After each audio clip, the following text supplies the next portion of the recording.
नमस्कार दोस्तों, आज हम भगवान श्री कृष्ण द्वारा बताई गई कई बातों के बारे में जानेंगे। यह बातें मनुष्य के जीवन के जीने का आधार है और हमें अपने को कैसे जीना चाहिए उसकी सीख भी देती है। आइए जानते हैं भगवान श्री कृष्ण द्वारा बताई गई उन बातों के बारे में। परमात्मा भगवद गीता में कहते हैं कि मैं ही सबकी शुरुआत हूँ। मैं शुरू से भी पहले था और सब खत्म होने के बाद भी रहूंगा। सब मुझ में है और मैं सब में हूँ। जो भी तुम छू सकते हो, देख सकते हो, चख सकते हो या सुन सकते, वो सब मैं हूँ। ये नदियाँ, पहाड़, सूरज, ग्रहण, चांद, सितारे सब मैंने बनाए हैं। मैंने ही भगवान, शैतान, राक्षस और इंसान बनाया। मैं सर्वव्यापी हूँ, सब में रहता हूँ। सब मैं हूँ, मैं हूँ, मैं ही हूँ। मैं ही ब्रह्मा बनकर सब बनाता हूँ और रुद्र बनके सब नष्ट कर देता हूँ।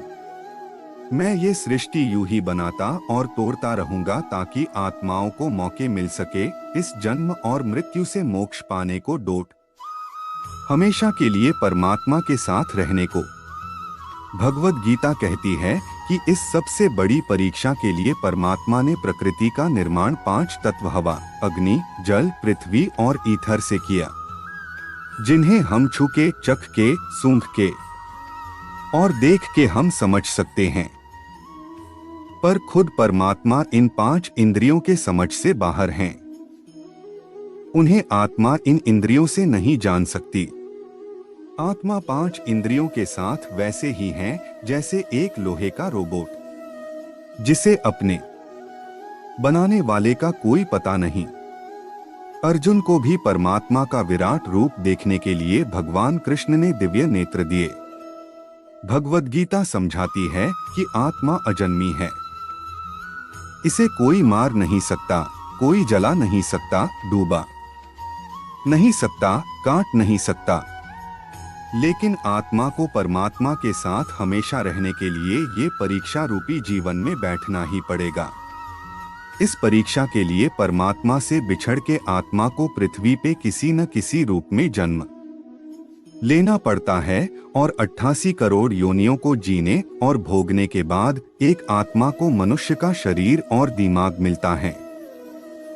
इस सबसे बड़ी मर्यादाओं की परीक्षा में बैठने के लिए हर मनुष्य को इस पूरी परीक्षा के दौरान तरह तरह की अच्छी और बुरी भावनाओं की चक्रव्यूह में अपने ही भाई बहन और मित्रों के साथ डाला जाता है, जिसमें हर आत्मा को अपने अंदर के तामसिक और राजसिक अवगुणों से निकल के सात्विक जीवन में प्रवेश करने के मौके मिलते हैं। हमारे तामसिक गुण वो है जो हमारे अंदर हीन भावना पैदा करके हमें खुद को उदास और नुकसान पहुंचाते हैं, और हमारे राजसिक गुण हमें ईर्ष्यालु और लोभी बना के दूसरों के प्रति नुकसान पहुंचा सकते हैं। इस परीक्षा के दौरान हर आत्मा को तामसिक और राजसिक गुणों को खत्म करके अपने सात्विक गुणों से परिचित होना पड़ेगा। सात्विक गुण वो हैं जो आत्मा को अपने आसपास की हर चीज से जोड़े और उन्हें प्यार करना सिखाते हैं। परीक्षा के दौरान हर आत्मा को जीवन के चारों स्तंभ धर्म, अर्थ, काम और मोक्ष का ज्ञान पाके ही मुक्ति मिलती है। यही वो द्वार है जिन्हें समझकर ही आत्मा परमात्मा को समझ सकती है। पहला द्वार धर्म का है और शेर इसका प्रतीक है। धर्म वही है जो गीता में लिखा हुआ है। धर्म वही है जो धारण किया हुआ है, जिसे आपका दिल मानता है। जैसे झूठ नहीं बोलना, चोरी नहीं करना, भगवान का निरादर नहीं करना, दूसरों को नुकसान नहीं देना, यही सब धर्म है। और हर आत्मा को अपने जीवन काल में हर समय धर्म का पालन करना होगा और उसकी रक्षा करनी होगी। दूसरा द्वार अर्थ का है और घोड़ा इसका प्रतीक है। हर आत्मा अपने हर जीवन काल में अपने पृथ्वी पे होने का अर्थ या मूल कारण समझेगी। इस जिंदगी में भोगने वाली चीजें और रिश्तों का आनंद लेगी। अच्छा बेटा और अच्छी बेटी, अच्छा भाई या अच्छी बहन, अच्छा पति या अच्छी पत्नी बनके हर दुनियावी रिश्ते पर खरी उतरेगी और इस परीक्षा को पास करेगी। तीसरा द्वार काम का है। भगवद गीता समझती है कि हर मनुष्य के अंदर काम, क्रोध, लोभ, मोह, अहंकार और ईर्ष्या जैसी 6 भावनाएं हमें अपने और दूसरों के प्रति नुकसान पहुंचा सकती है। इन भावनाओं को हर मनुष्य को हमेशा अपने नियंत्रण में रखना होगा, क्योंकि इनके बहाव में किया हुआ कोई भी काम हमारे जीवन भर की परेशानी का कारण बन सकता है और एक आत्मा संतोष और सादगी से इन भावनाओं पर हमेशा के लिए विजय पा सकती है। चौथा स्तंभ मोक्ष का है और हाथी इसका प्रतीक है। इस परीक्षा रूपी जीवन में हर मनुष्य हर समय कुछ इच्छाएं रखता है। कुछ इच्छाएं एक ही जन्म काल में पूरी हो जाती है, पर कुछ अधूरी रह जाती हैं और उनके पूरा होने के लिए आत्मा को वापस पृथ्वी पर आना पड़ता है। भगवद गीता समझाती है कि हमारी इच्छाएं ही मूल कारण है हमारे पृथ्वी पर वापस आने का, और अगर हम कोई भी इच्छा न रखें तो हम इस जीवन और मृत्यु से मुक्त हो सकते हैं। ये द्वार माफी का भी है। जिन्होंने आपके साथ बुरा किया उनको माफ करके और जिनसे आपने बुरा किया उनसे माफी मांग के मुक्ति पाई जा सकती है। जब तक आत्माएं इन चारों दरवाजों धर्म, अर्थ, काम और मोक्ष को समझ नहीं लेती, तब तक इस आत्मा को बार बार मनुष्य के रूप में आना ही पड़ेगा। परीक्षा का समय खत्म होते ही आत्मा शरीर और अन्य सब वस्तुओं का त्याग कर देती है। जो भी संसार में रहकर बनाया वो अब किसी और होगा और आत्मा अपने कर्मों के फैसले के लिए चली जाती है। आत्मा के अच्छे बुरे कर्मों का हिसाब होता है। अपने अच्छे कर्मों के लिए आत्मा कुछ वक्त के लिए स्वर्ग और दुष्कर्मों के लिए नर्क चली जाती है। नर्क में आत्मा को अपने पापों के अनुकूल सजाएं मिलती हैं, पर सजा खत्म होने के बाद आत्मा को फिर से एक नया शरीर और नया दिमाग मिलता है इस परीक्षा में फिर से बैठने के लिए, और हर परीक्षा में वही सब फिर दोहराया जाएगा। जिंदगी के 4 स्तंभ धर्म, अर्थ, काम और मोक्ष को समझने के लिए हर जन्म में अपने कई जन्मों के कर्मों के हिसाब से हर आत्मा को कभी अच्छे तो कभी बुरे हालातों से जाना पड़ता है। लेकिन जब तक आत्मा परमात्मा के साथ योग को नहीं समझ लेती तब तक वो मुक्ति नहीं पा सकती। भगवद गीता समझाती है कि मनुष्य अपने शरीर, दिमाग या दिल से भगवान को पा सकता है। शरीर द्वारा किए कर्मों के माध्यम से परमात्मा को पाने को कर्मयोग कहते हैं। ऐसे कर्म जो परमात्मा की इच्छा से हो और दूसरों के कल्याण के लिए हो। वाल्मीकि ने रामायण लिख के, श्रवण ने अपने माता पिता की सेवा और उन्हें 4 धाम की यात्रा कराकर अपने कर्मों द्वारा परमात्मा को पाया। श्रीमद् भगवद गीता समझाती है कि एक आत्मा दिमाग से भी परमात्मा के साथ योग लगा सकती है। इसे राज योग कहते हैं, क्योंकि दिमाग या मस्तिष्क सब इंद्रियों का राजा है। एक मनुष्य अपनी आस्था, श्वास प्रणाली, अभ्यास, साधना और तपस्या से परमात्मा को इस योग के रास्ते पा लेता है। इस योग को समझने के लिए हमें अपने अंदर की एनर्जीज, शक्तियों यानी चक्र और कुंडलिनी को समझना पड़ेगा। आत्मा मस्तिष्क से ध्यान लगाकर परमात्मा के साथ योग लगा सकती है। शंकराचार्य, स्वामी परमहंस, स्वामी विवेकानंद और उनके जैसे कई योगी इस योग के रास्ते परमात्मा के साथ संधि लगा पाए। परमात्मा भगवद गीता में कहते हैं कि अगर किसी आत्मा को धर्म ना भी समझ आए, योग न भी समझ आए, पर अगर वो मेरी शरण में आ जाए तो मैं उसके सारे पाप माफ कर देता हूँ। परमात्मा को ऐसी दिल की गहराइयों से पुकार के पाने को भक्ति योग कहते हैं।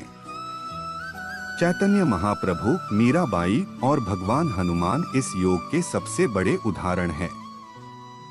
लेकिन कभी आत्मा अपने होने का मूल कारण भूल के धर्म का उल्लंघन करे या पाप के रास्ते पर निकल जाए तो उसे ठीक करने के लिए परमात्मा को खुद किसी रूप में पृथ्वी पे जन्म लेते हैं।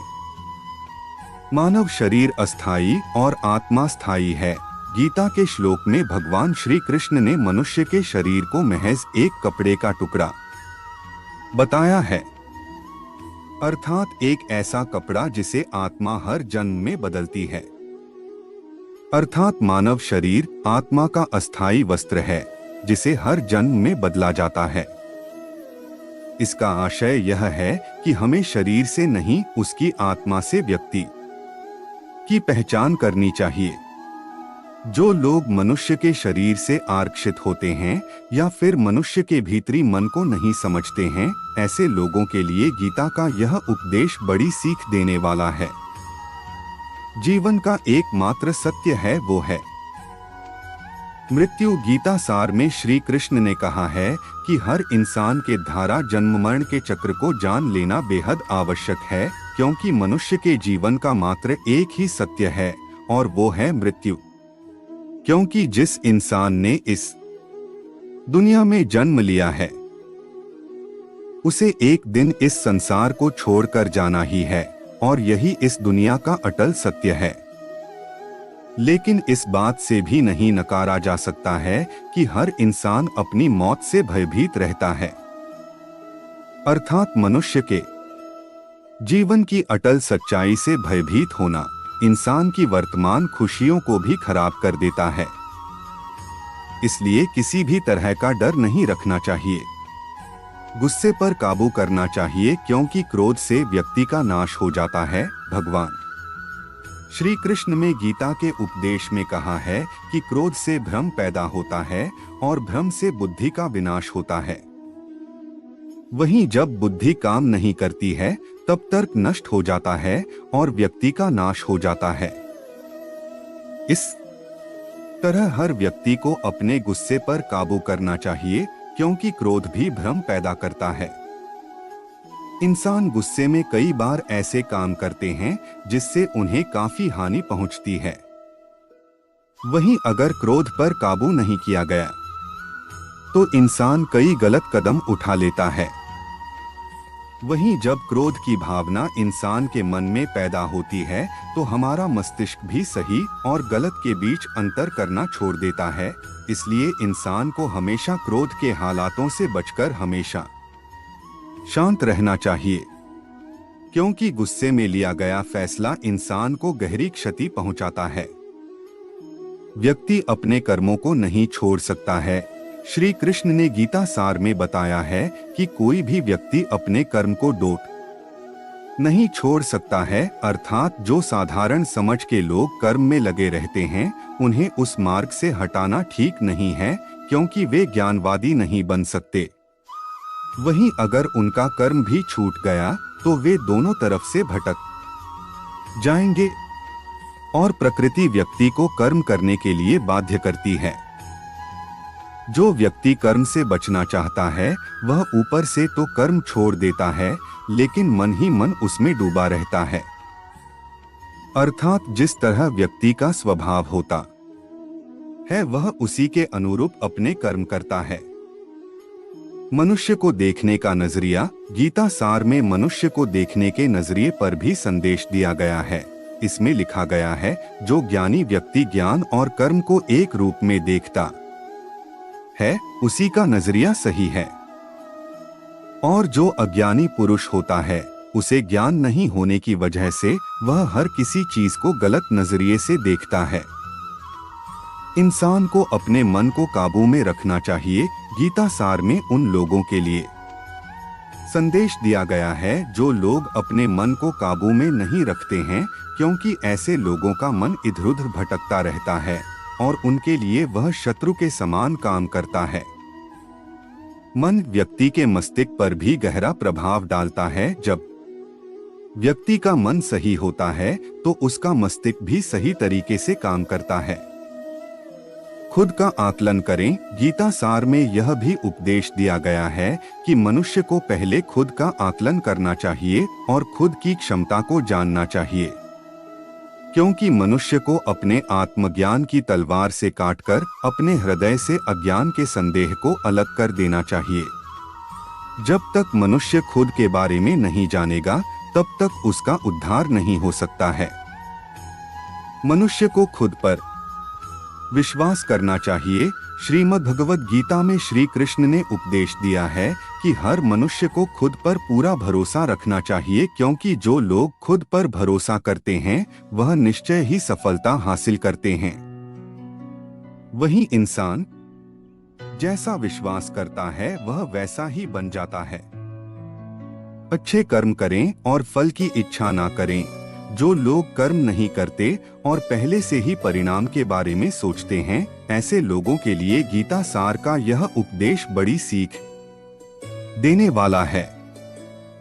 इसमें श्री कृष्ण ने कहा है कि इंसान को अपने अच्छे कर्म करते रहना चाहिए और यह नहीं सोचना चाहिए कि इसका क्या परिणाम होगा, क्योंकि कर्म का फल हर इंसान को मिलता है। इसलिए इंसान को इस तरह की चिंता को अपने मन में जगह नहीं देनी चाहिए कि उसके कर्म का फल क्या होगा या फिर किसी काम को करने के बाद वह खुश रहेंगे या नहीं। अर्थात कर्म करने के दौरान इंसान को इसके परिणाम के बारे में बिल्कुल भी चिंता नहीं करना चाहिए और किसी भी काम को चिंता मुक्त होकर शुरू करना चाहिए। मनुष्य की इंद्रियों का संयम ही कर्म और ज्ञान का निचोड़ है। जाहिर है कि मनुष्य के सुख और दुख में मन की स्थिति एक जैसी नहीं रहती है। सुख में मनुष्य ज्यादा उत्साहित हो जाता है और दुख में वह बेकाबू हो जाता है। इसलिए सुख और दुख दोनों में ही मनुष्य के मन की समान स्थिति हो, इसे योग ही कहा जाता है। वहीं जब मनुष्य सभी सांसारिक इच्छाओं का त्याग करके बिना फल की इच्छा के कोई काम करता है, तो उस समय वह मनुष्य योग में स्थित कहलाता है। और जो मनुष्य मन को वश में कर लेता है, उसका मन ही उसका सबसे अच्छा मित्र बन जाता है। लेकिन जो मनुष्य अपने मन को वश में नहीं कर पाता है, उसके लिए वह मन ही उसका सबसे बड़ा दुश्मन बन जाता है। वहीं जो मनुष्य अपने अशांत मन को वश में कर लेते हैं, उनको परमात्मा की प्राप्ति होती है। और जिस मनुष्य को ज्ञान की प्राप्ति हो जाती है, उसके लिए सुख दुख, सर्दी गर्मी और मान अपमान सब एक समान हो जाते हैं। ऐसा मनुष्य स्थिर चित्त और इंद्रियों को वश में करके ज्ञान द्वारा परमात्मा को प्राप्त करके हमेशा संतुष्ट रहता है। खुद पर पूरा भरोसा रखे और अपने लक्ष्य को पाने के लिए लगातार प्रयास करें। गीता सार के इस उपदेश को अगर कोई भी व्यक्ति अपने जीवन में पालन करे, तो निश्चय ही वह एक सफल व्यक्ति बन सकता है।